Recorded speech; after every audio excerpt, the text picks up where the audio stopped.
Hi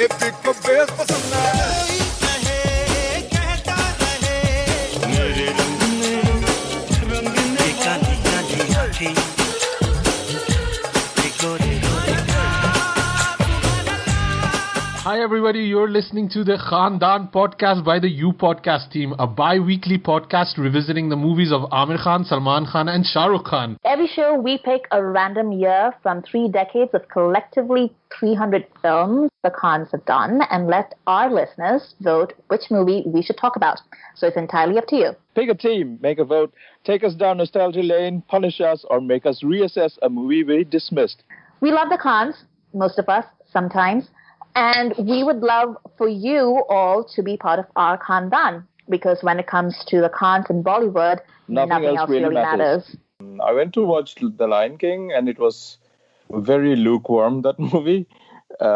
And the amount of effort they are making in India to, sell it with all these stars doing the voices, that's crazy. Like, I went to the Disney channel, the YouTube Disney India channel, and like Siddharth is doing the Tamil version of Simba, I think, and Arvind Swamy is playing Scar or voicing Scar.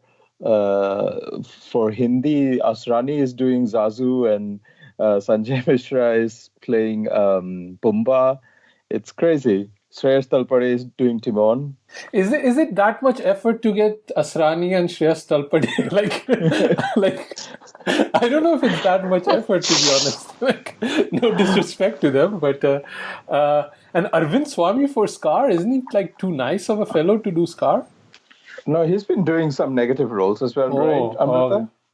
Well, now he doesn't look like he used to 30 years ago, so I guess he can. Yeah, for me, he's like, he will always be crying on the beach for Tu Hire. That's fixed, like, forever.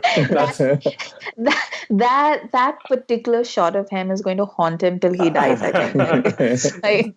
Literally everyone that saw that movie remembers that one shot. He's aged into this, like, muscly, like, gangster dude.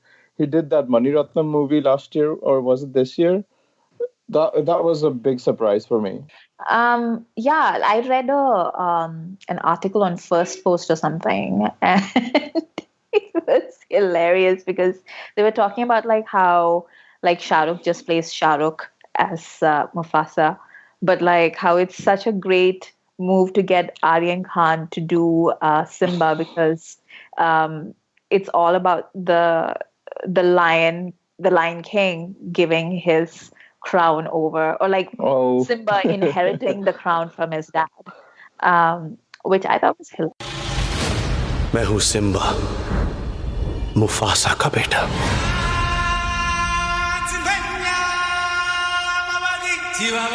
बाबा ने मुझे सूरज की रोशनी छूती हर चीज का रक्षक बनाया था. अब अगर मैं नहीं लड़ूंगा तो कौन लड़ेगा?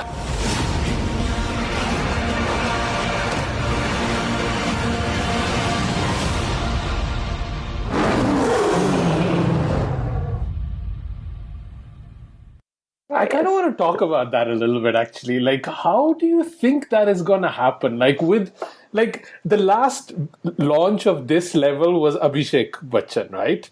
And he could never, ever, get out of the shadow of Amitabh. Is it even possible for Aryan to get out of the shadow of Shah Rukh Khan? I cannot comprehend how they could even do it. Yeah, I mean, Aryan hasn't been launched yet, and he's already so much, under the scrutiny and also so much hype around him on social media, and all the fangirls or whatever, like all the people who are following him on Instagram and stuff. So I don't know. Like the Kapoors did it, like Raj Kapoor was able to make his own identity separate from Prithviraj. Rishi was able to make his identity separate from Raj Kapoor. Ranbir has been able to do it separate from Rishi. And these were all like huge stars. Like all 4 generations of them were like huge stars.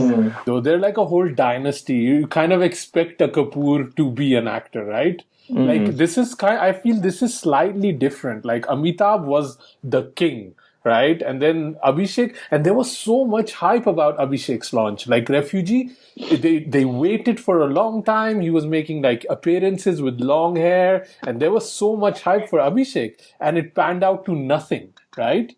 And I really like Abhishek. I've said this many, many times. I really like him. I'm just really like intrigued by this rollout though, because it's like first all we saw was like all those photos of like grown-up Aryan looking like, broody and intense. And now we get to hear his voice. Like we're like seeing him like in parcels, like it's like a Rajnikant intro scene in slow motion happening in real time. Yeah. First the broody look, the still images, then the voice, and then the leg. Like Victorian style, just the ankle, Yeah. There'll be like a hand puppet version. One thing that I noticed though, because like the dynamic seems to be that Aryan didn't want to be an actor, but Sohana wants to be an actor, right? That's kind of the dynamic they've explained. So when Sohana had her Vogue cover last year, or was it 2 years ago, the same like fangirls that were hating Sohana are now loving Aryan just for saying one line in the trailer. I just found that a very kind of interesting like contrast between the fan reaction. It's like Shah Rukh, it's like we hate Gauri, we hate Sohana, but we love Aryan. Like that is how fangirl seems to be working in it. Well, yeah, they're basically just transferring everything. Like everything you see about Aryan on social media, basically Shah Rukh's fangirls talking about how much he's just like Shah Rukh. Yeah. Like, it's like mini him.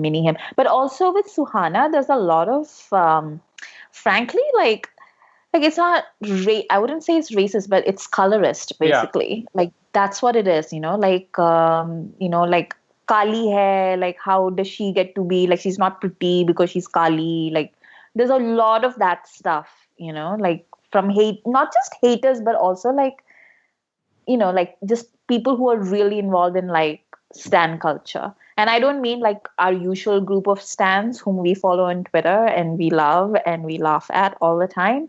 But I mean like India stans, like Desi stans who are very much involved in that, she should be Gori Chitti if she's beautiful, that kind of stuff.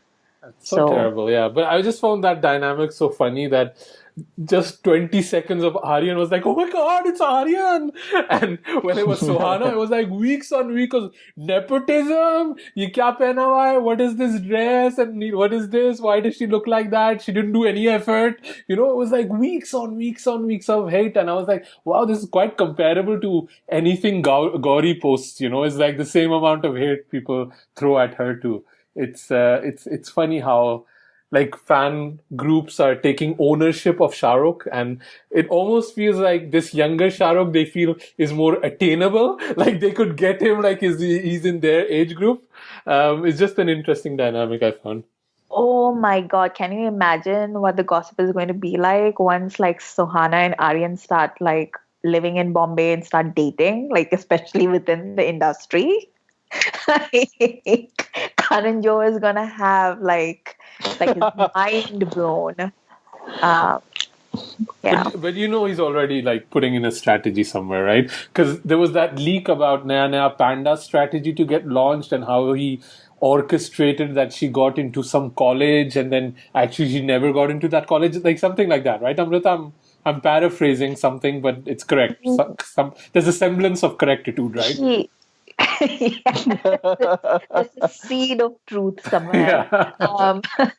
So Ananya is like she's like very controversial in this in a very like a closed circuit of social media standom. Like she's very controversial. Like I don't know how much of it is her just creating all kinds of nonsense things, but she got into this flame war with some kid who was apparently at school with her, and the kid was like, oh, I'll tell you the truth about her, and like how she apparently she was trying to like get with Aryan or something, and there was this, and how Shah Rukh is basically bankrolling all her holidays because she's Suhana's friend, and how she lied about like getting into, what was it, like UCLA or something, and then she said she got a deferment because a deferral, is that what it's called? Don't ask me. I was asking you to fact check me. Basically she got into UCLA, and then she was like, nahi, like I will become Bollywood ki actress instead. And then this girl who went to school with her was just like, lies, she never got into UCLA, she's just lying, so she can pretend like she just fell into this career when actually all she wanted to do was become a dharma heroine from the get-go and everything. And then she like posted her admission letter on social media and everything. Like it was insane. Yeah. Okay, no, I didn't know it went that deep, but it's funny because like I'm clearly aged out of this group, so they look like babies. Like when they take off the makeup and they, you see them like they're chote bacche, but again, they could be my age. Like I'm at that age where they could actually be my children. So it's I'll just keep to my fandom of the Katrinas and Anushkas and keep it age appropriate. So this week we're going to be talking about the war teaser, I think, and Mission Mangal, the trailer. And then our main review is going to be Sarfarosh, which won the audience poll of the Khan Cops. Okay, so we've got a special guest coming next week, and we're going to be doing Koila. I don't know how we got to Koila, but like we're doing Koila. It is decided. And then we'll get back to the vote. And also, we promise we will get back to Salman. I know a lot of people are wondering Salman kahan gaya. But we had Bharat. We're going to also have the Bang later on in the year. So we're going to have our Salman dose. So don't worry, guys. War. What is it good for? Just the trailer. Sujay, man, did it get your juices pumped? Not really. I mean, at this point, the hype for Hrithik is just so low. Hey, it made money, right? By the way, I have to say something. Last episode, we did like 20 minutes with Anuj, where we were just making fun of Super 30, that this movie is going to flop the day it comes out. And while I was editing, it already made like 100 crore, and I had to cut the whole thing out. So, I mean, we didn't want to be like, I was like, let's eat crow. But Amrita was like, we eat crow enough. Like, let's not do it. Plus, crow is not halal. There is still a public demand for Hrithik, man. We're just out of the loop, So I'm looking at it, like it's got Facebook reviews like a rating of 4.9 out of 5, 8.5 on IMDb. Who are these people who are liking this movie? And yeah, you're right. It's already crossed the 100 crore mark, which is really weird. Well, the funny thing is like, all the people who are talking about like how it's a big hit, and these are like trade people, and I think they're trying to like give big ups to Hrithik, but what actually comes out of their mouth is like a backhanded compliment, because what they say is like, you know what Super 30 proves? That content is king. Like it is.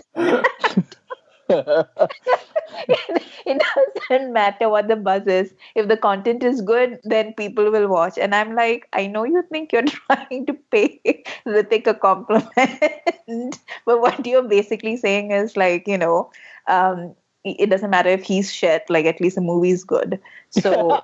There's like a very like people don't think properly when they say things like this, like they're not like they don't think it through. Like if I'm saying this, then what is a logical conclusion to what I'm saying? Speaking of which, did you guys watch that Super 30 transformation of Hrithik Roshan?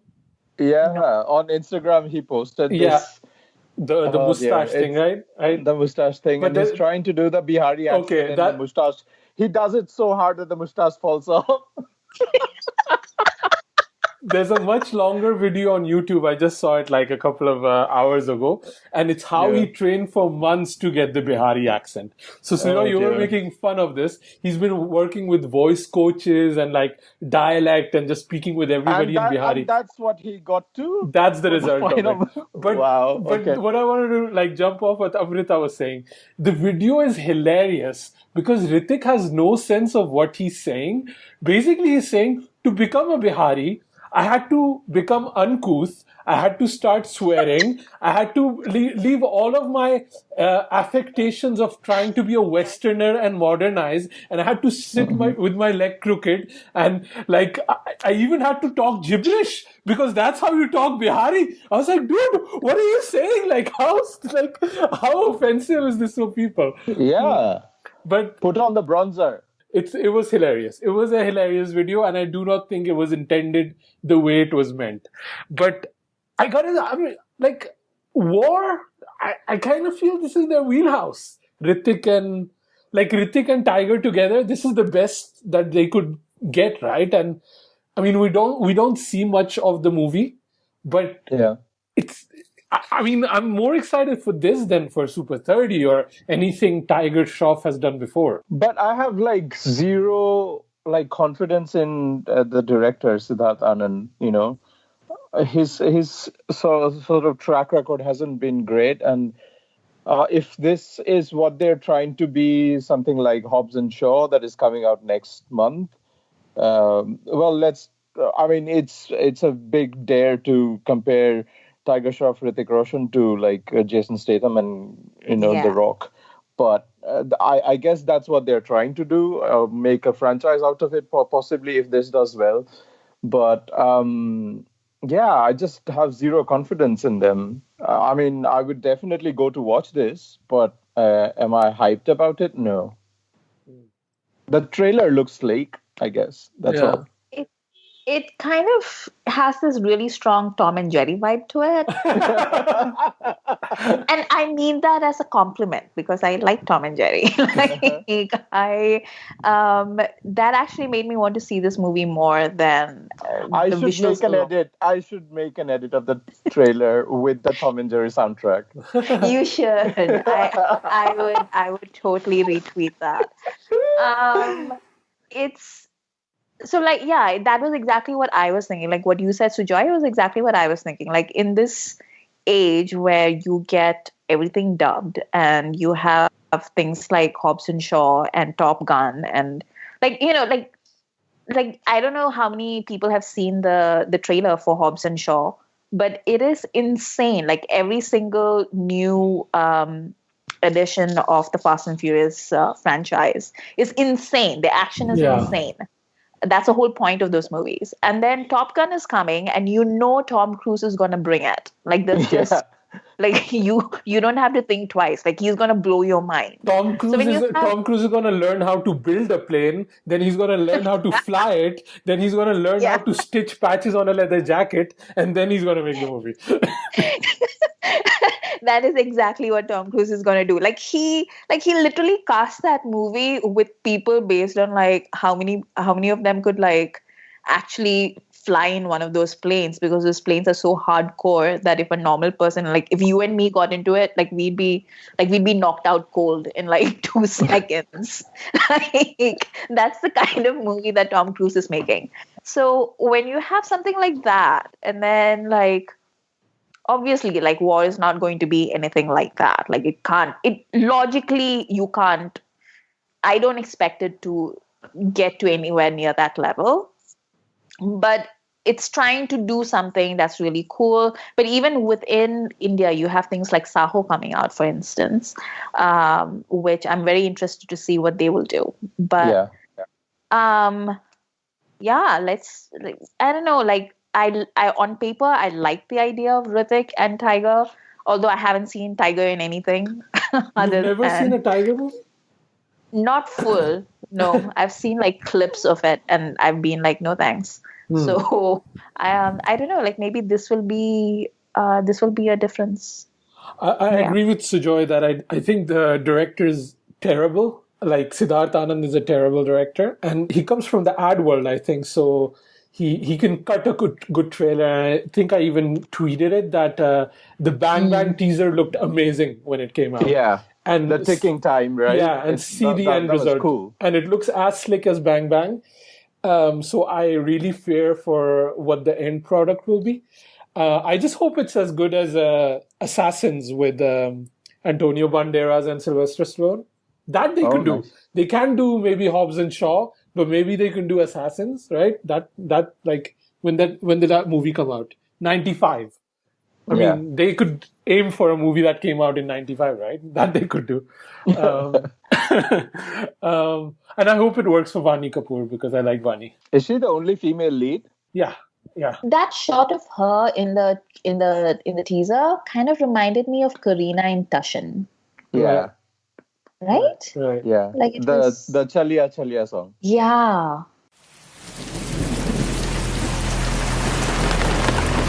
There's no science without experiments.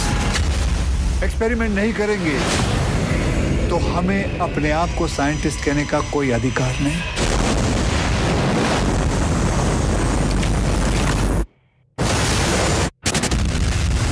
तुम्हारी इस एक गलती की वजह से India का space programme पूरे 5 साल पीछे चला गया.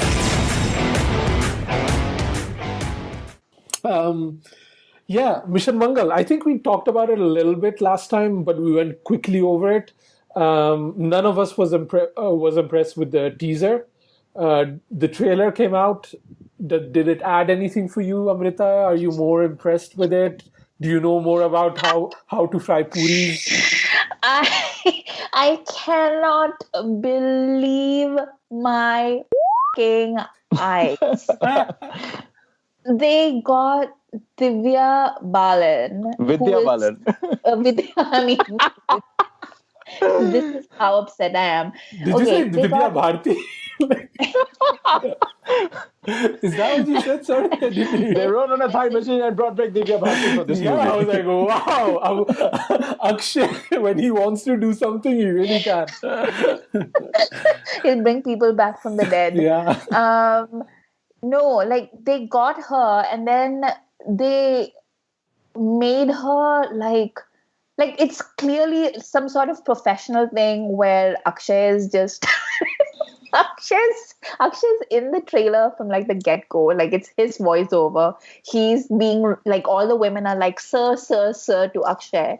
And then Akshay is like trying to sell a point by making Vidya make like puris at work as a scientist.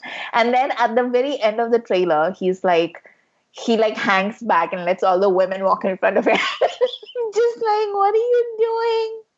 What is this?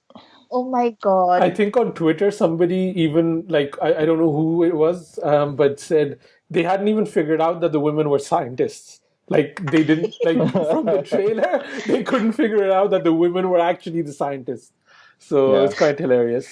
I think our Twitter friend Alisa from Bollywood Newbie, she did a whole thread about the many appearances of how the women are being sequentially ordered. Yeah. You know, Vidya Balan doing the puja, aarti, and then the next scene she is taluing the puris, and Sonakshi and Tapsi, all of them. And then Akshay is like, God. Akshay is there to motivate everybody. Like, maths nahi ho rahi, ye try karo, you know, like that kind of thing. Like, try this formula. Isn't it exciting? Yeah. Pythagoras ka naam suna hai, you know, that kind of thing. I think I'm going to watch this though. Like Mission Mangal. I think I'll end up watching it. And not even begrudgingly. I think like the science and the space aspect could be interesting. I think it's going to be very derivative of Hidden Figures. And it seems to be a lot of Padman in there too. But the thing is, even with all his like jingoism... Oh my God.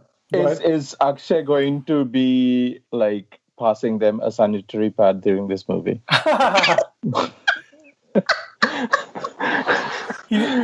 Because their husband is not. You know that scene in Hidden Figures where Kevin Costner breaks the toilet So obviously Akshay can't do that.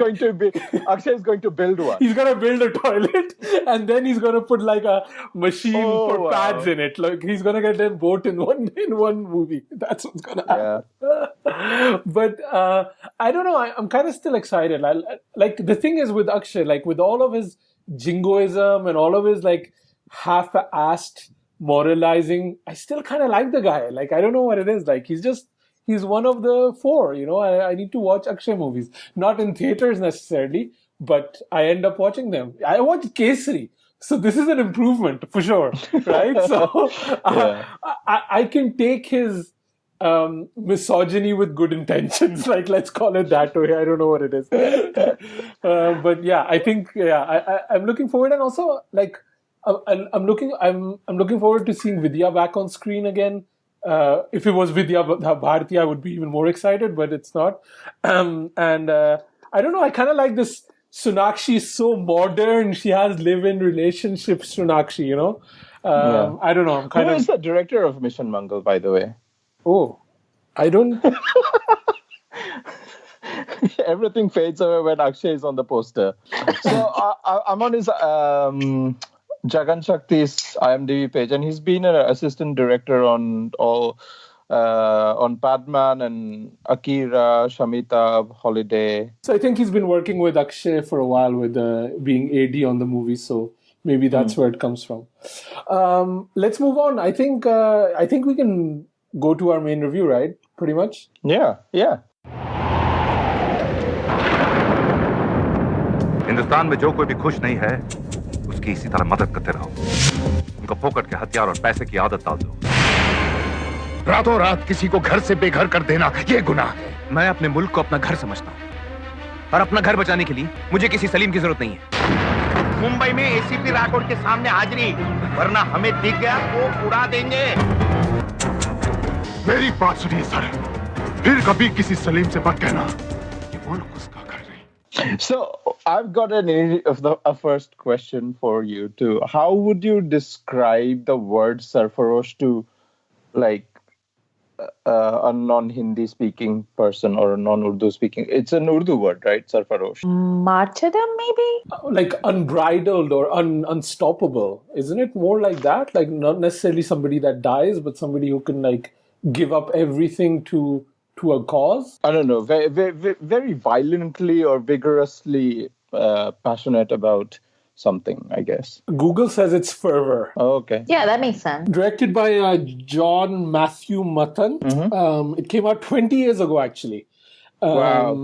Yeah, it feels like... Hashtag 20 years of Sarfarosh. And Aamir, I think Aamir was like 10 to 11 years in his career. And it was a moderate success, right? It wasn't like a huge success, if I'm not mistaken. I feel like it was. Like I feel like it was a sleeper hit. Like when it came out, then people were like, yeah, fine, whatever. And then like people saw it and they were like, wow. Like it became much bigger on home release and satellite TV and all of that. Yeah. And just over the years, it's become this one big Aamir performance movie. And that's why it's kind of had this longevity of an innings, I guess. People still consider Sarfarosh as the one good Aamir movie that they would like to rewatch or something like that, you know? I think it's also like phase one, the end of phase one Aamir. Since you're talking in MCU terms now. Yeah. And I think this is the year he brought out 4 movies. He had Earth, 1947, Sarfarosh, he had Man, I think, and then Mela. All of them came out at the same time. And very actively, he said, I want to stop this, and I want to do one movie a year. And I think looking back at Sarfarosh, I think Sarfarosh kind of gave him the idea that this was the basis of the rest of his career. And he kind of solidified that with Lagan later on. But this is kind of baby step phase 2 Aamir in a way. Because this movie is so tight, like the screenplay, the script is so tightly written. It's amazing. Yeah. It's amazing, like, because I thought it's a 90s movie, right? Even if it's good, how good it is going to be, and it definitely must have aged. But it's aged really well, and it's because of the writing and how much work has gone into the script. It just comes across as a really, really good movie and very well made as well. Was this the first time that you saw it, Sujo? No, I've seen it a few times before. How about you, Asam? No, I saw it when it came out. I've watched it quite a few times. I just had not seen it in the last 5-6 years, I think. But it was on my watch list. I was like going to watch it on Netflix again or something like that, and then it just popped away. So I'm 100% sure it was available streaming, and then it kind of disappeared. So, and there's certain moments in this movie that are so smart, because the title, the credits, the beginning credits of the movie show the entire plot of the movie. Like you see the locations, you see the key characters, you see how everything is being done. So all of the mystery, in a way, has been already revealed in the credits. And then it's basically about the audience and the audience surrogate being Aamir, catching up to what's already happening and has been going on for a long, long time. And that was like a very ballsy kind of different approach, because I don't ever think I've ever seen that in like a Hindi film before that. I actually was thinking that too. Like, I don't think I've ever seen that. Plus, like, to start with a song, like the title song, like that's how it starts. Like, I can't remember any other film that starts like that. Yeah. And also, you mentioned about the whole foreshadowing of the events to come, right? And they give Naseeruddin Shah the first billing. The first name that appears on the star titles is Naseeruddin Shah. And in the background are the guns that are being traded. Yeah. And it's like Asla. Yeah. That's like the word for it. Yeah. So they pretty much even give out who the main villain is visually in that shot. So it's really quite interesting the way to do it. So I was reading up on the movie, right? And John Matthew Matthan has been pretty much working on this since 1992. So 7 years of research and pre-production went into making this. So that's what it takes to make a Sarfarosh. Yeah, it shows. Like that level of preparation, it shows. I have a test for like action movies or thrillers and stuff, and I call it the Munchies test. And it's like, if it's a movie that's like really caught me, and like it's an action movie or a thriller or something of that kind, then I always want munchies. Like I it's this craving. Like I can't, like I just need to eat something. And I don't often feel that way with like Hindi thrillers or action movies. But with this one, I was just like, ooh, like I ate like half my mother's like snacks. Like I was just like punch. Like the whole 5 kilo ka Haldiram. Pretty much. Like my mother's gonna find out tomorrow, and then she's gonna be really mad. My Munchies test is completely the opposite. If it's an engaging movie, I don't want the crunch sound to mute everything else. So I'm not eating anything whilst watching a movie if it's really engaging me. You and I should go to see a movie, and we should keep Asim in the middle, and then I'll eat all your snacks and you won't have to kill me. Perfect. I was really surprised how unsubtle this movie is and how jingoistic the movie still is. And it almost seems like a lot of the talking points it brings out is what we have become now in jingoistic Hindi cinema in a way. This is kind of the proto-baby of that. And that is something that I'd kind of forgotten how much it was. And I remember back in the day, even it was a talking point for people that, and we have to kind of give the context that also the Kargil war started around that era. The movie Border had released 2 years ago. So things were not good. They weren't kosher between India and Pakistan at that time. But it's funny because like now we get Kesari, we get Uri, we get Mani Karne Ka, so many other movies. But I watch Sarfarosh, and as a Pakistani Muslim, I don't feel offended necessarily by it. So it is extremely nationalistic. It is extremely jingoistic. It has some really problematic things that it says and does, but it is still engaging, and I still think it's a really, really good movie. Even back then, I enjoyed it. Like when I watched it the first time, I remember that my dad was really annoyed by it. He did not like it when he watched Sarfarosh, but I liked it then, and I still kind of like it now because things have gotten so much worse. And it's also a funny example in terms of real life. So the director John Matthew Matthan, he kind of did one more movie and then he disappeared. He made Shikar or Shikar, I don't know how you pronounce it. Shikar, which was actually not a bad movie. I like that movie. I remember that. I've only watched it once, but I liked it. It's apparently adapted from The Fountainhead. Yeah. It also felt very much like Wall Street, the Oliver Stone movie. Like combine the two, but he's not made a movie then. But now apparently he's announced Sarfarosh 2 and John Abraham is starring in it. So it just kind of like shows like where the thing has evolved into, that now we need John Abraham, which we discussed at length during our last podcast. He's going to kill Muslims in different ways. Yeah, with pecs and real cool slow motion. Like Amrita, what did you think about that? Like, did it kind of stick out to you, or had you forgotten it? Or? No, actually, I'd forgotten it while we were talking about the film, and then as I was looking for copies and stuff, and I was like looking up things to read about it, suddenly I remembered like what you said about it being like a the prototype for like what the kind of movies that we have today, but like more nuanced.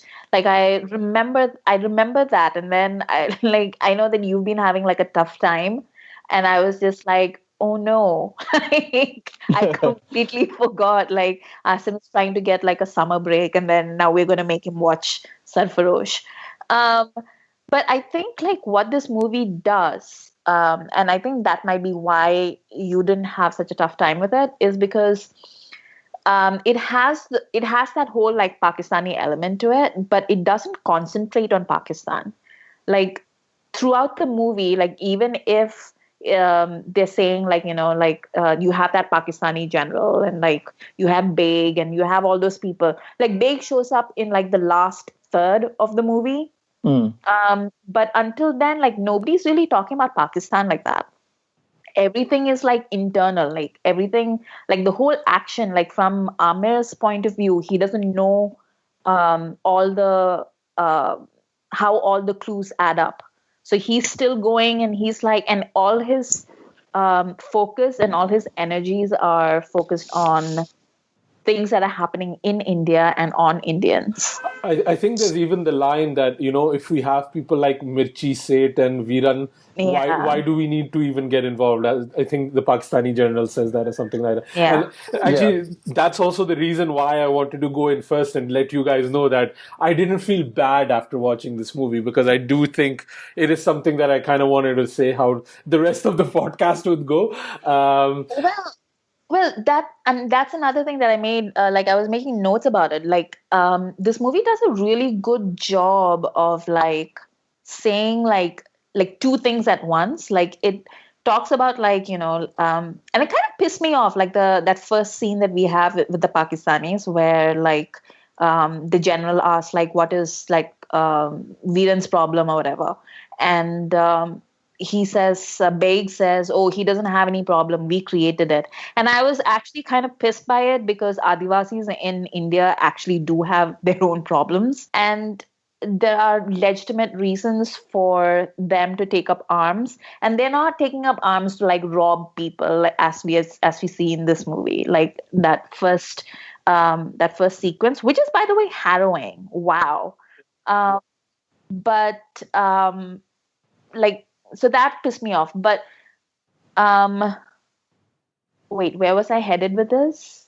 Sorry, I remember my point. But what the movie does is that it shows that even though like there's this whole thing about Muslims in India, in Pakistan, and Nasir's angle of the Muhajirs, and like his resentment of India and Pakistan, and how he's been treated in both those countries, and Pakistan's involvement in problems in India, and so on and so forth. What it also shows is like how secular, so to speak, the gun running business is in India. Because it's Mirchi Seth with all his Devi Devtas and everything, and Thakur also, and all of these people, and Haji Seth who goes to namaz, and and then uses the mosque as a recruitment ground for his cause. It's a very they talk about how religion is the easy explanation for a lot of things that happen in this movie, but there's other considerations, and it just comes down to greed. I enjoyed the movie, but it doesn't get a full pass either from me. There's still a lot of issues that it has, and a lot of points that it makes that I'm ooh, that's not correct, right? Even little things that, the Pakistani general just has a huge India map on the side, that's his only mission, it's just India, and apparently then it also has Kashmir as part of India, which a Pakistani general would never have, which is just kind of funny. But what I found, so beside the fact that they create a direct line between terrorism and Pakistan, keeping that aside, what I found problematic in the movie is that it also says that those who want peace are basically wolves in sheep clothing. And that kind of irked me a little bit more. Because even so clearly Naseeruddin Shah seems to be an amalgate of Ghulam Ali and Nusrat Fateh Ali, right? So even, and I think Veeran is probably Veerappan, that's what they're trying to kind of, so they're kind of based on real people. So there's this idea that even if we have a cultural exchange of artists, even if we offer diplomatic immunity to ambassadors, even they can be dangerous. And that I found a very kind of 2019 way of thinking, where even talking, even finding a common point where we can have a discussion, even that is cut down. And that annoyed me a bit more than creating that direct line between India and Pakistan creating the terrorism. That it doesn't leave any point for discussion anymore. That kind of sat wrong with me in a way. What about you, Sujoy? Did those kind of things stand out to you more this time? I think, Amrita, my whole my perspective of the movie, or the way I was watching it, it probably spoke more to me about the trade of terrorism, the cost of terrorism, and how it does not belong to a particular religion, does not belong to a particular country or community. It's just money-hungry people trying to make a buck and trading lives out of it.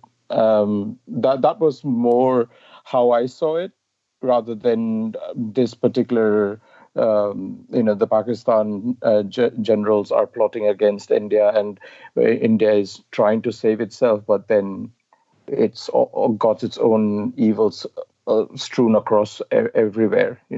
It's enabling itself to be caught in this. So it's more about, what I saw, it was more about good and evil people rather than good and evil countries as such. I think when the movie also came out, there was a lot of discussion about the Salim character played by Mukesh Rishi.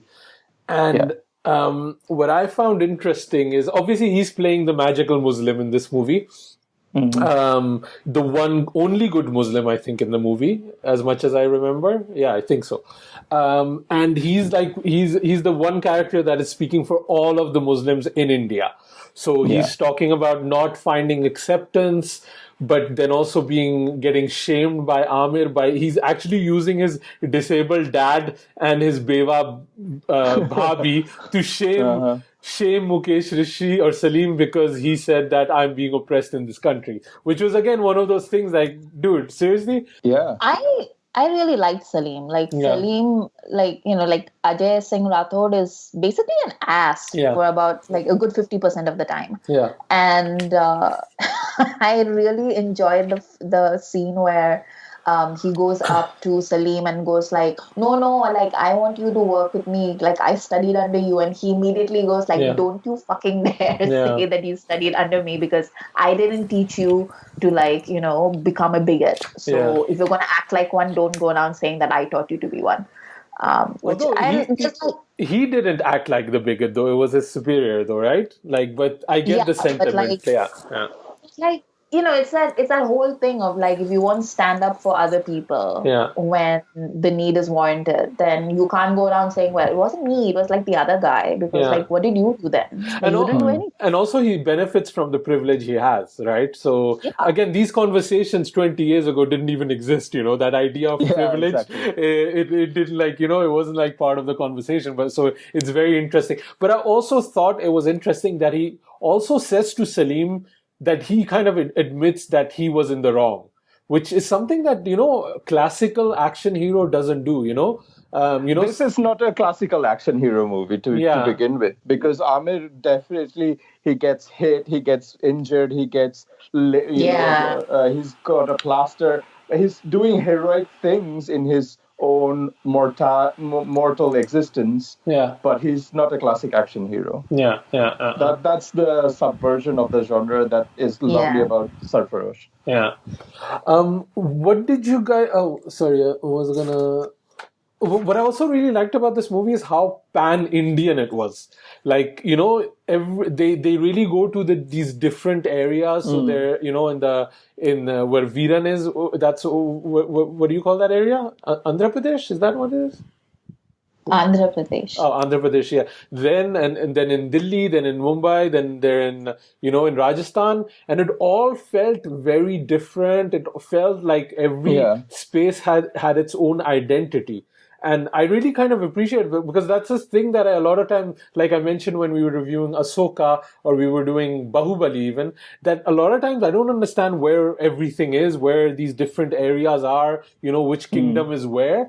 And I think they did that very smartly with like illustrating on the map, there it is where we are going. And I think it gives you a really good sense. And also when you're there, although everything feels part of the same movie, so it's shot really well, but you understand that this is a different city or this is a different area. Rajasthan looks very, very different from where the Naxalites are, So that was like amazing. Like overall, the way this movie is shot is amazing. Like you can really see the background of working in advertising, that, everything is super crisp, even like the little shots. It's amazing. Yeah. I saw an interview of Aamir, which he was doing with Mayank Shekhar, I think. And he was talking about, he had done some test screenings of Sarfarosh. And the audience reaction was, he's a cop, but why isn't there enough cop stuff? He's there listening to ghazals and everything, but he's not doing enough cop stuff to warrant this as a cop movie. So they had to go back and reshoot and add 3 additional scenes to this movie. And these scenes involved them doing cop activities, like the one scene where he goes to find out where Bala Thakur is in the Chandarpur area, where he slaps the cop. That's an additional scene. The one with Surekha Sikri, where she's the mother of Sultan, and the cops are acting rough against her, and he's like trying to pacify the situation. That's an additional scene. And the interrogation scene with Nawaz, that's an additional scene as well. So apart from this interrogation scene with Nawaz, those other 2 scenes, I absolutely understand why they felt so out of place. Like, like the movie didn't need those 2 scenes. Like there was no, like I remember watching that first scene of him bursting into that cop's house, and I was like, why is this here? Like that's very filmy scene though. I think I remember that scene being used in the trailers when he's saying like Thakur ka hai, and Kaun Thakur, and then he slaps, and the next reaction is Mumbai mein hai. That's very filmy. Also, like Aamir, like Aamir's not in like every scene, which is very, I think that's another thing that makes it feel like a real film and not like a vanity project, because it takes, like, I was watching the film and I was timing it. Like, it takes him almost 15 minutes to show up for the first time. Like, you don't see him at all. And then, like, once he does show up, there are like all these extended action sequences and cop duty sequences that don't have him at all. Yeah. Which is very unlike Bollywood. But even the way that he's introduced, like they play with this idea that you don't know that he's actually ACP Rathore, because they build up this very strict ACP that's gonna, like, you know, kick everybody's ass, and he's bringing into a special project. But when we shift over to Aamir, he's pretty much Ajay, this kind of romantic college guy, and almost feels like the movies that Aamir was making before, you know, the Dils and, you know, all these other romantic movies that he was making. And now he's transitioning into more of an action kind of role. And I loved how the first song, the Qawwali with Jagjit Singh happens with the Hoshvalon. The ghazal, the Hoshvalon Khabar Kya. And the whole thing is in flashback, how they were like, Sonali Bendre and Aamir Khan were having this college flirtation, and then the flashback basically continues, but the song is done. And it's kind of such a different way to, you know, give the backstory, and kind of then when the clash happens, when we get back into the future, that's where we realize that he's actually ACP Rathore, and it actually explains to us why he has become this badass, no-nonsense kind of cop. And it just totally makes sense, you know. I thought that was, again, a very, very smart way to build up, you know, something in a screenplay about a character. And again, something I had not seen anywhere before. Something more impressive than that for me were the street action scenes. So the two main ones were the one with the dad getting kidnapped, and the second one was with when Aamir and Sonali are being, you know, being followed by this other person, and then Aamir chases him and just pushes him on the road, and this guy tumbles down on the road, and that's all shot in one long take, and that's amazing. Like, we don't get to see that in 2019 action movies in Bollywood. Yeah.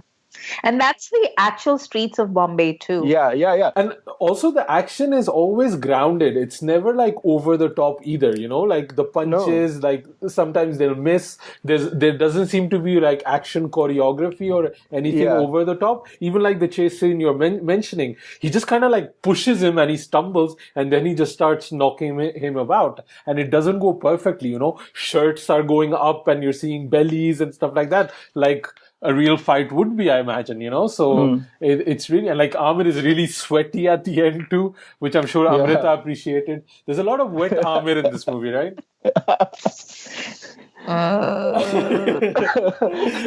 And we haven't got to Johal Dil Ka yet. Yeah, let's talk a bit about Sonali Bendre though first, because that is going to segue us. I know you have a lot to say. This was like your college crush, right? So oh yeah. Johal Dilka was my wet dream. Literally and figuratively. You know?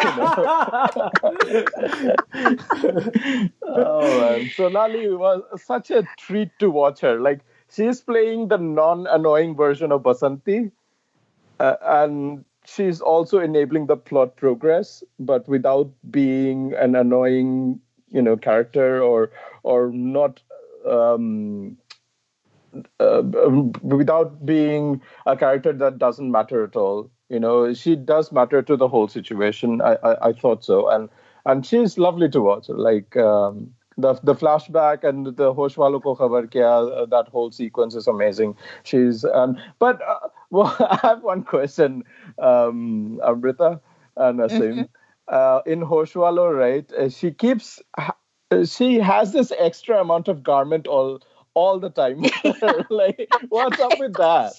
I was going to say the same thing. Like, why? What is that thing? Like, she has the dupatta. Then what is that other thing?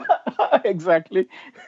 It's her Kawali clothes, and the Kawali, you need like an extra layer, I felt like such a failure of like womanhood. I was just like, wait, what is that? I never had that. What is it? That's how you get carry? Aamir Khan. Like it's clearly not a handkerchief because it's like color coordinated with the clothes and it's like made out. It's the same color as the dupatta, but it's not a handkerchief. But the only purpose is to leave it behind so that Aamir can pick it up. I don't get it. Just like there's a lot of color coordination clothing though. Like the same happens in Johal Dilka, right? The same color of Aamir's shirt is the same color that Sonali's wearing. I haven't seen that song in a very long time, so I'd forgotten all about it. And then it started, and I was like, "Oh yeah, I remember like when everybody used to sing the song and like watch the song." And then like Aamir showed up in that red shirt, and I lost it. Like, just like what? Because it's so transparent, you see his nipple. I even noticed that. I was thinking of you, Amrita.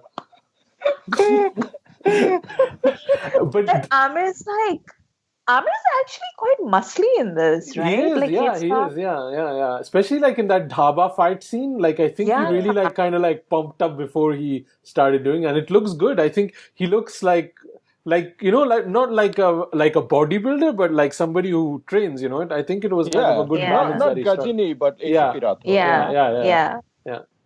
I don't understand why Sonali didn't become like a bigger star. Like that's what I don't understand. Yeah. I think I know actually. I was watching it and she's super cute, but I think she was just ahead of her time. Like I think she is like if she was in cinema now, she would be amazing. Because she's not like a great talent in terms of performance or acting, and at the time she was competing against the best. It was still Madhuri, Juhi Chawla, Sri Devi. All of these were like, and then even if you have Lolo in there, these were like caliber actresses, right? And Urmila, yeah, sure. But now, and she had like very kind of like. She has like very like model looks, like very like skinny, tall, long hair, and I think that kind of like look works better now where you have like Kriti Sanon or Sonam Kapoor or Vani or even like Katrina Kaif, that kind of like it would work. And like none of these actors are like like talent ka fuara, that kind of thing. Like none of these, like they're great and they're cute and they're doing good what they're doing, but I think Sonali was just kind of ahead of her time. Like it was the wrong era for her more than anything. Because there's nothing in this movie that she does, and like Amrita, you said, she could have been bigger, right? But I think at that time, Bollywood, Hindi cinema just didn't know what to do with models in movies, because even when Aishwarya and Sushmita came along, which was, I think, a couple of years later on, there was also like, this thing about can models become actresses? I don't know if Sonali did modeling. I assume she did, right? Yeah, she did. Yeah. Yeah, there was a whole wave of models trying to become actresses, and Namrata Shirodkar was in it, and who else was there? I remember but what I remember more about Sonali is like less of her work and like more of how many guys I knew who were just mad about her. Like she was like the number one pinup in the army or something. Like I remember that, like it was this weird like piece of trivia. Like apparently like they did some sort of survey and like most men in the army were like, our favorite actress is Sonali Bendre. So it's just, I don't get it. And also she's never really done like super like sexy things or like nothing that I can remember. But it's maybe just those long legs. I don't know what it was. Like at that time we could just take what we could, Well, Johal Dilka was supposed to be, it was like super steamy for its time.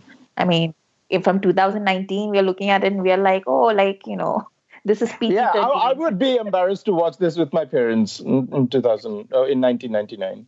Yeah. And also like Duplicate. Do you remember? Like she was supposed to be. She was like this very like sexual. The sexy siren. Yeah. To the Desi Sanskari Juhi Chawla. Right. Yeah, no, I think she was quite good, and I think she, like, in a movie that can get quite heavy, I think she kind of added, like, at that time, I think they still needed to add some romantic track to it, and I think it wasn't as annoying as I remembered it, because I just remembered she saying "don't mind" every 5 minutes, but it's not that bad, honestly. She does it the right amount. It's I thought she was quite good in this. Like I famously remember that scene. In the hospital, say when the kid says, "Aapse hi sharma rahi hai, abhi tak to yahi बैठी थी काका के गोद में." Also, she's so cute in that dress. I can't believe, like, Aamir's character was just like, "Oh, like, thoda chota nahi hai," and I was just like, "Tu chota hai, Aamir." He's basically the size of her legs, basically. Yeah. He's like 3 Aamirs. My legs are 3 Aamirs. You know the intro scene where he gets the invitation to Gulfam Hassan's a ghazal night. He's wearing that grey shirt, and it's supposed to be a half sleeve shirt, but the sleeve goes to his wrist. I don't understand any of the clothes that Aamir is wearing. The pants are too high, the shirts are too big, the jackets are too bulky. I don't get it. Jesus. Yeah, this is still phase one Aamir in terms of dressing. Like, he hasn't figured out proportions. Yeah. So he's still, like, dressing for a man who's like twice his size. Yeah, especially when he's like in the he's like in the hospital clothes. It's like it was probably my size, like what he was wearing, you know. And he's like 7 times smaller than me, you know. You know the scene where he, like, marches into his office wearing his hospital gear. Yeah. Like, Yeah. He was literally like a toddler wearing his father's suit or something. Yeah. Let's talk quickly about which was also an interesting track in this movie, is that the two antagonist and protagonist, Naseeruddin Shah and Aamir, don't figure out until very late in the movie that you know, he is the terrorist and he is the cop. It's like almost like 80% of the movie until they figure it out. Yeah, I literally laughed. I was just like, "Oh, you're like such dost, like mere ghar pe raho, blah blah blah. Kaam se aaya tha, mere ghar pe raho." And then, like, literally, it isn't until Mirchi Seth comes and goes, like, he literally has him, like, look at him through a window and be like, "Him? Are you sure?" Yeah. And then he still goes, "Ye mera dost hai, you know, don't kill him." Man, can we talk about Naseer? Yeah. I think he's, like, awesome in this. Like, he's like the best part of the movie. Like, he's so good though. Especially he's so good. At the end of the movie. Like, how, like, he has so much pathos in the lines he's delivering that, you know, like, how at that point we should not feel any sympathy for Naseeruddin Shah's character. But he's such a good character that you really feel bad for this guy that lost everything in partition, and he doesn't understand, you know, where his position is. And okay, what he's doing is wrong, but you really understand where that frustration is coming from. I thought that was amazing the way he did. And also just like the whole, it sets up him being so evil. He gets that, you know, Frank Underwood scene, kind of, you know, he bites off the goat's ear. So that establishes him being the master of all evil. And then to bring that back to the human level just takes another level of craft in the way he's projecting that character. It's amazing. That part where Beg says that you're not Pakistani and, like, agrees to kill him, and I felt so bad for him. I was just like, "Oh, don't say that." Like, and also just the poetic end, in a way that a ghazal singer dies by being stabbed in the throat, you know. There was this because, like, that particular death, like the way he, because it isn't just that he gets, like, stabbed in the throat, it takes him a little while to die. And the way he did it was, like, super fucking realistic. Like, it kind of, like, freaked me out a little bit. Like, you know, I think there is a continuing thread of people getting impaled in the throat throughout this movie, right? Like, the other guy. Makran Deshpande gets his throat impaled, and the guy in the jeep also gets impaled on the throat. It was, yeah. See, when I was talking about this being like proto-jingoistic movie, this is another aspect that I was kind of like pointing out is like, you know, when now like conservative or right-wing people talk to they complain a lot about the cultural elite. It just seemed funny that in Sarfarosh how they were saying that, you know, this ghazal singer is wielding so much power, you know, like this idea that the cultural elite are wielding, you know, like he basically was running a gun business. He was traveling back and forth with Pakistan. He also was able to give Aamir Khan a promotion. I don't think Ghulam Ali or Nusrat Fateh Ali Khan have that kind of pull, but it just seemed like a weird kind of thing, and just something that I see now in 2019 a lot of time people kind of rail against, you know, the cultural elite. I think this also has some basis here in this movie. Which is funny that you should say that, because like in India he has like all this pull, but like in Pakistan they show like the general calling him like a gavaiya, and like saying like he should come back here and do like Gana Bajana with his ilk. Which, hey, by the way, I had a question for you, Asim. Is it like very common in Pakistan for men to like shave their upper lip and like grow the full beard? No, because in India, like I've seen like maybe like 2 men who've done that, and they're both like imams. Like, it's not a thing at all, and plus that beard was very, very fake. The actor that was wearing it was terrible. Grow your own beards, people. Otherwise, don't. No, it's not. It is a very kind of a cultural thing. It is what's called sunnah. So apparently the Prophet, this is the way he kind of wore his facial hair. So without the mustache and the beard. So a lot of like devout Muslims will see it as sunnah. So they will grow their beard and shave off the mustache. But it's not common. A general would not have this kind of setup. Like, I don't think like, maybe some do, but I think the Pakistani army is quite very strict. And the people that I know that were in the army or in the navy, they're very kind of like almost like British colonial. They'll wear like a scarf in their shirt and very nicely, you know, dressed and like, you know, like very, like they're not like, and they're very kind of secular, I would say, like a lot of army people are. So, no, this is not a thing. Like, yeah, very religious people wear it, but I don't think it's very common for a Pakistani general to be this way. So that makes sense to me, because like you see this in almost every Bollywood movie that has like a Pakistani general in it. Like 9 out of 10 times they'll have this facial thing. Yeah, and I'm just like, it's coding. I think they also do it for terrorists, and they also do it for like, you know, when like in Kesri, those kind of like imams that are like against everybody, they'll also have that kind of beard. So I think it is kind of coding people to be like, it's a code for Muslim extremist, which is not, it's not the case. But Nasir was good. Quickly about Nawaz.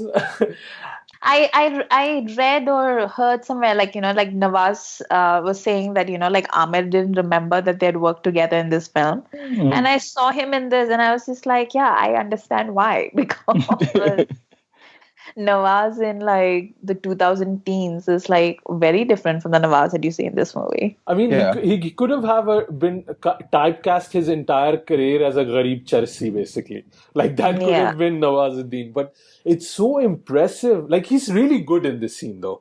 Like, but it's so impressive how from that scene he's been able to become the Nawaz we have today. And it's really shows how, you know, cinema has moved in India from 99. And I think Sarfarosh is kind of part of that turning point. You know, maybe just before the curve, before it happened. But Aamir definitely was kind of on that curve. And I think where Shah Rukh, unfortunately, was never able to catch that curve. Aamir, for Nawaz, seeing Nawaz in this, to what Nawaz is now, it's so impressive. And I don't think anybody has ever done this. Like, I couldn't think of any other example where some actor had this one scene role and then he could kind of, you know, grow that up to, you know, being a major major. He's probably the biggest independent, non-commercial actor that is working now in India, I would say. Oh yeah, definitely. Yeah, I couldn't think of any other example of any other actors that was able to do something like that. What about you guys? Any one that pops up? I mean, there's obviously Shahid Kapoor dancing in the background of Dil Le Gai, that kind of thing, but that's not the same thing. This was an actual... It wasn't Le Gai. It was Kahi Aag Lage Lag Jaave. Yeah. Was it? Okay. Thanks for the correction. But that's why I couldn't find him. I was looking at the wrong song.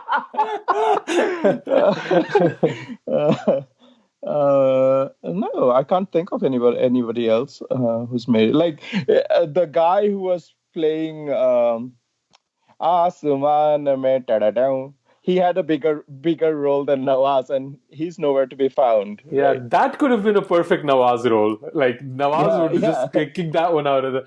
But it was also funny that I think he's playing the exact same role pretty much in Talash, which is also with Aamir being a cop and then interrogating him. It's just like maybe Aamir just sees him as a Garib Charsi kind of person, It's just...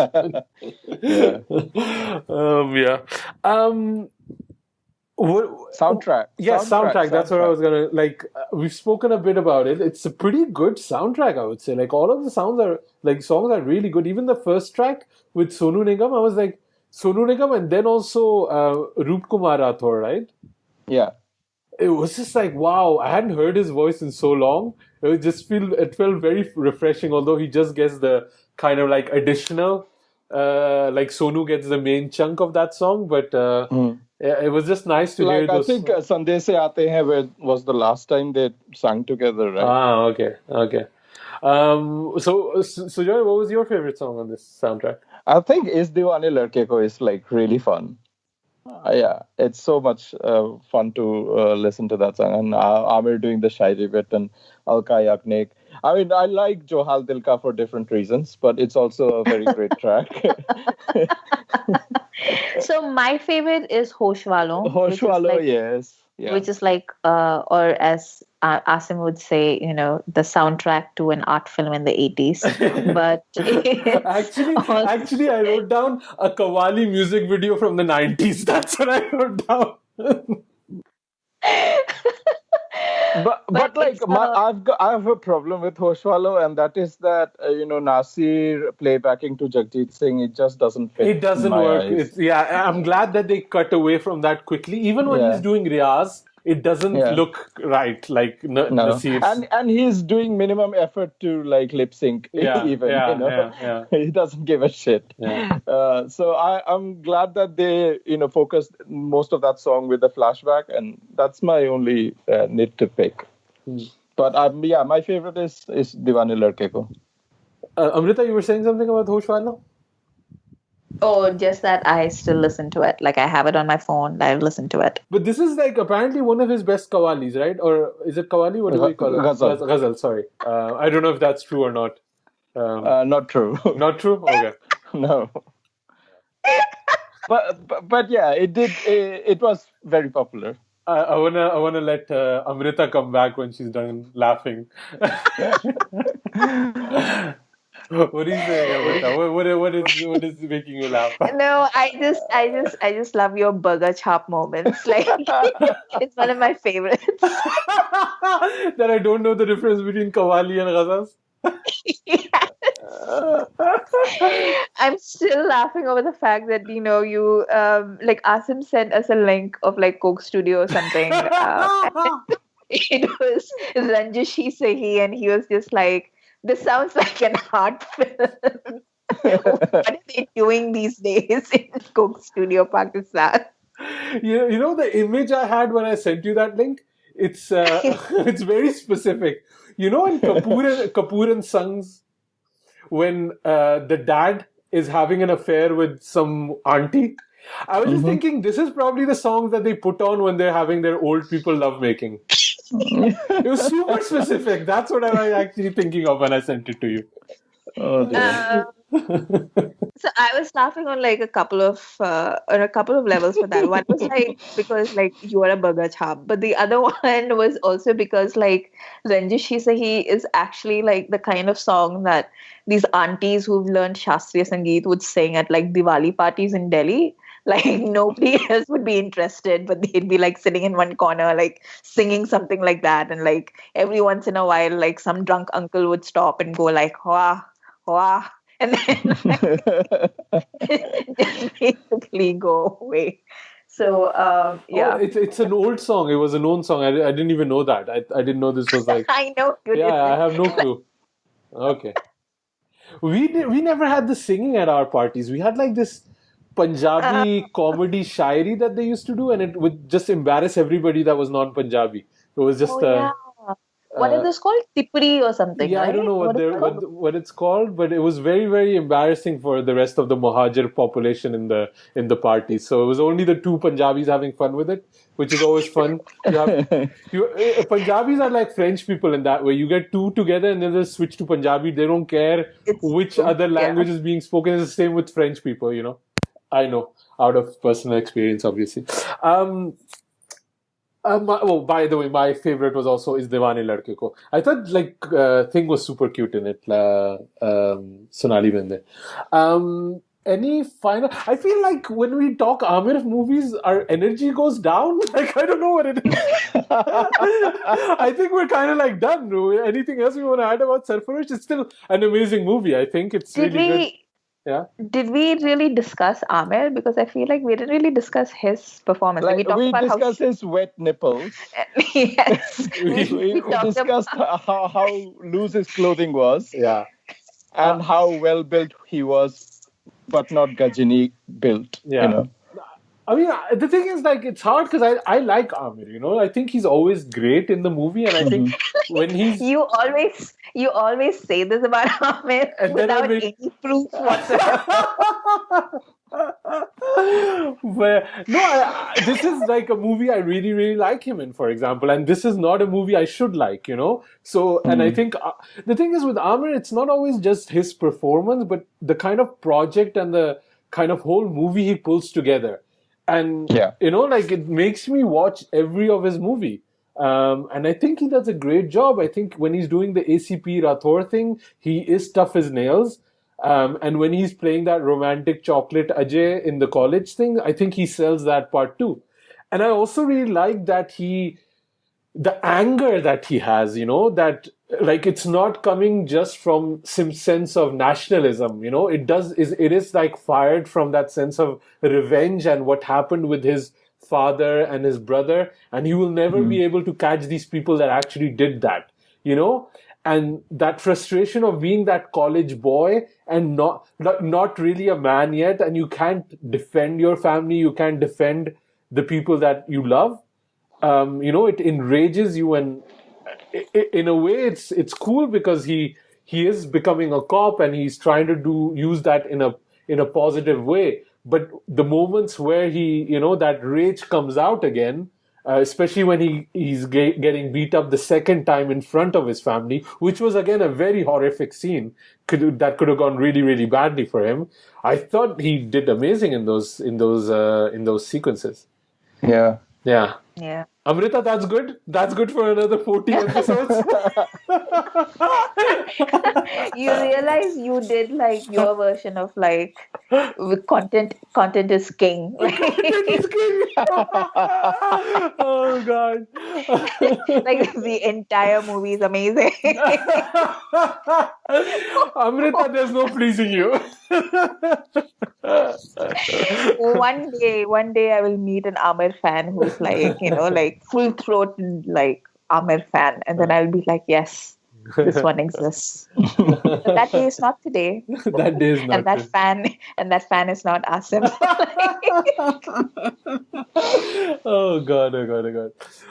Let's wrap it up. So Yeah, this was our episode on Sarfarosh. I hope you guys enjoyed it. If you did or you didn't, drop us an email at youpodcasting@gmail.com. You can follow us on Twitter. You can follow us on... where else can you follow us? Yeah, on Facebook. Yeah, that's the other one. And we'll be back next in 2 weeks' time, and we'll be talking about Koila, if that goes okay, if we can figure things out. Our scheduling is a bit off because of summertime. But Amrita, where can people find you online? On Twitter at AmritaIQ. Sujoy? I'm on Twitter at 93K. Great. And I'm Asim Bernie. You can find me at Asim Bernie. You've been listening to the Khandaan podcast, and thank you for listening, guys.